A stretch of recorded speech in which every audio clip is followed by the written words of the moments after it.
আজকের ভিডিওটিতে আমরা দেখতে চলেছি গণনা নাটকের ১৪৫তম পর্ব।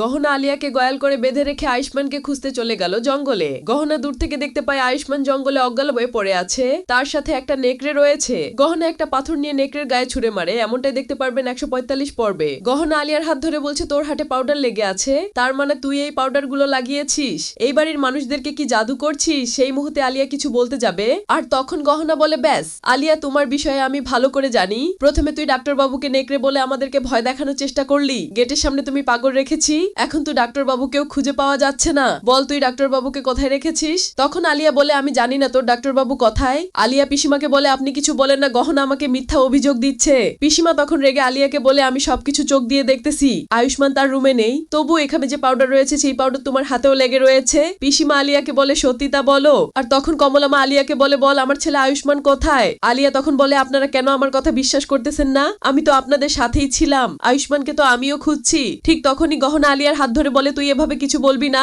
আমি তো এই পরিবারে এবং ডাক্তার বাবুর কোনো ক্ষতি করতে দিব না, তুই চল আমার সাথে। এরপর আমরা দেখতে পাই গহনা আলিয়াকে গোয়াল করে বেঁধে রাখে আর পিসিমাকে বলে পিসিমা আমাকে মাফ করে দেবেন, আমি আপনাকে না বলে আলিয়াকে এখানে বেঁধে রেখেছি, আলিয়া আমাদেরকে মিথ্যা বলছিল এবং আমাদের সময় নষ্ট করছিল।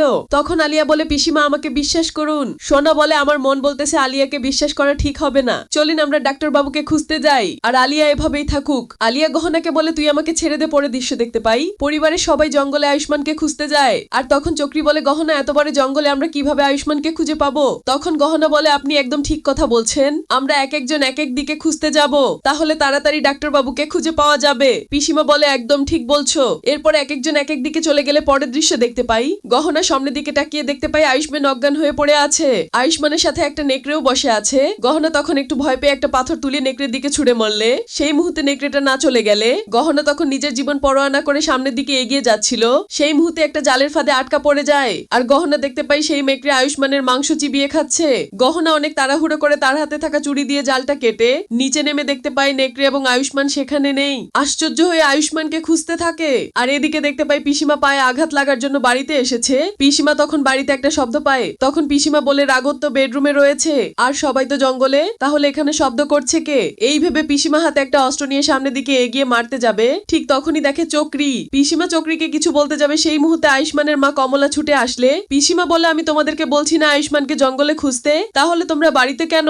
তখন কমলা বলে দিদি আয়ুষ্মানকে অনেক জায়গায় খুঁজেছি কিন্তু কোথাও পাইনি, এরপরে তোমাদেরকে অনেক ডাকাডাকি করছি কিন্তু তাইনি, আর আমি ভেবেছি তোমরা হয়তো আয়ুষ্মানকে পেয়ে বাড়িতে চলে এসেছো, এই জন্য আমি এখানে এসেছি। তখন চক্রী বলে দিদি আমার অনেক পানি পিপাসা পেয়েছে তাই আমি বাড়িতে এসেছি, তবে দিদি আপনি কেন এসেছেন। সেই মুহূর্তে পিসিমা বলে আমি আমার পায়ে আঘাত পেয়েছি সেই জন্য এখানে চলে এসেছি। পিসিমা তখন আঘাত পাওয়া জায়গাটা দেখালে চক্রী চিল্লিয়ে ওঠে। এরপরে দেখতে পাই গহনা আয়ুষ্মানকে অনেক খুঁজে করার পর আয়ুষ্মানকে খুঁজে পেয়েছে। তখন গহনা ভাবে ডাক্তারবাবু এখানে, তাহলে নেকড়ে কাকে নিয়ে গেল। তারপর গহনা আয়ুষ্মানকে চোখ খুলতে বললে আয়ুষ্মান কোনোভাবে চোখ খুলতে পারছিল না। সেই মুহূর্তে গহনা ছুটে যায় পুকুরে পানি নেওয়ার জন্য।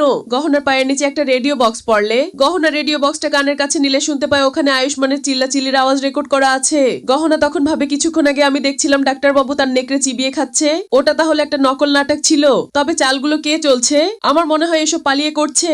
আমার ভাবনা যদি সত্যি হয় তাহলে এবার আমি আলিয়াকে ছাড়বো না।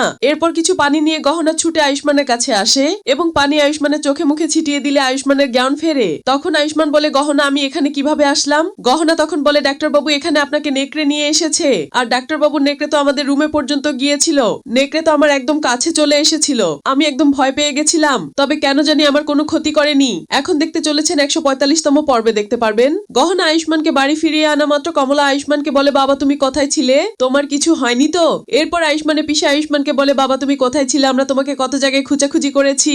আয়ুষ্মান বাবা তোমাকে কি সত্যি নেকড়ে নিয়ে গেছিল বলো। আয়ুষ্মান তখন পিসিমাকে বলে হ্যাঁ পিসিমা গহনা আমাকে জঙ্গলে পেয়েছে আর আমার জ্ঞান ফেরা পরে আমি কোনো কিছুই মনে করতে পারছি না কিভাবে জঙ্গলে গেলাম। গহনা তখন বলে ডাক্তারবাবু আপনি এসব নিয়ে কিছু ভাববেন না, আমি সবকিছু বুঝতে পেরেছি। সেই মুহূর্তে আয়ুষ্মানের মা কমলা বলে কি বুঝতে পেরেছিস তুই। তখন গহনা বলে কমলা মা আমাদের বাড়িতে যে নেকড়ে এসেছিল সবকিছু নকল ছিল আর ওই নেকড়েগুলো আমার সামনে ডাক্তারবাবু তার নাটক করছিল।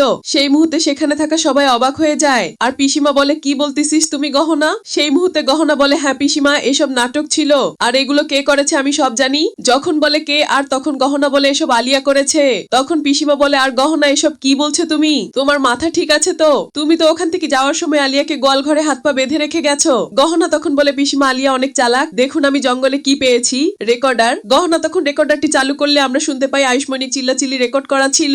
তখন গহনা বলে, ডাক্তারবাবু এই রেকর্ডারে আপনার ভয়েস আগে থেকেই রেকর্ড করা ছিল, আর এগুলো এর করেছে আমাকে ভয় দেখানোর জন্য। আর আলিয়া তো আমাকে একটা জালের মধ্যে আটকে দিয়েছিল, আর আমি নিজে দেখতে পেয়েছিলাম আপনার শরীর থেকে একটা নেকড়ে মাংস ছিঁড়ে খাচ্ছে, আর আমি জালটা ছিঁড়ে কেটে নেমে দেখি আপনি এবং নেকড়ে কেউ নেই, আর সবকিছু করেছে আমাকে ভয় দেখানোর জন্য, যাতে আমি আপনাকে না খুঁজে বাড়ি ফিরে আসি। এখন গহনা বলে, পিসিমা আমার কথা যদি বিশ্বাস না হয় তাহলে চলুন, তাহলে দেখতে পারবেন আলিয়া ওখানে নেই। সবাই গল ঘরে যায়, দেখতে পাই আলিয়া তো ওখানেই রয়েছে। সকলেই তখন গহনাকে বলে, এখনই তো তুমি একটা কাহিনী বানিয়ে বললে আলিয়া এটা করেছে, আলিয়া ওটা করেছে, দেখো আলিয়া তো এখানেই রয়েছে। আর তুমি যেভাবে আলিয়াকে বেঁধে রেখেছো, আলিয়া কিভাবে নেকড়ে নিয়ে যাবে জঙ্গলে? আলিয়া যেভাবে ঘুমিয়ে রয়েছে, আমার মনে হয় না আলিয়া জঙ্গলে নেকড়ে নিয়ে গিয়েছিল।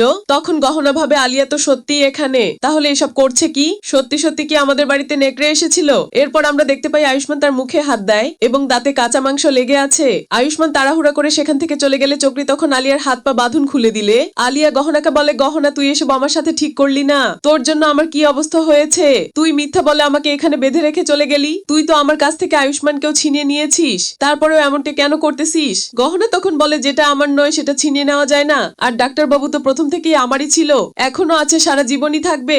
আর বল তো এখান থেকে কিভাবে বের হলি? আর তুই যেভাবে আমাকে বেঁধে রেখেছিস আমি অনেক চেষ্টা করেছি, আমার হাতের বাঁধনটাও খুলতে পারিনি। গহনা তখন আলিয়াকে নাটক করা বন্ধ কর, জঙ্গলের মধ্যে যে সব কিছু আমার সাথে করা হয়েছে এসব তুই করেছিস। এরপর আলিয়া গহনাকে বলে, তুই যে জঙ্গলে গিয়েছিস আমি তো সেটাই জানি না, আর তোর সাথে কি হয়েছে? সেই মুহূর্তে গহনা বলে, সবকিছু জানার পরেও নাটক করতেছিস? তুই তো নকল নেকড়ে সেজে ডাক্তারবাবুকে মারার চেষ্টা করছিলি, আর আমাকে ভয় দেখে ডাক্তারবাবুকে নিয়ে যাওয়ার চেষ্টা করছিলি, কিন্তু পারিস নাই। তখন আলিয়া বলে, তুই এসব কি মন গড়া গল্প বলছিস? আলিয়া বলে, আয়ুষ্মান ঠিক আছে তো?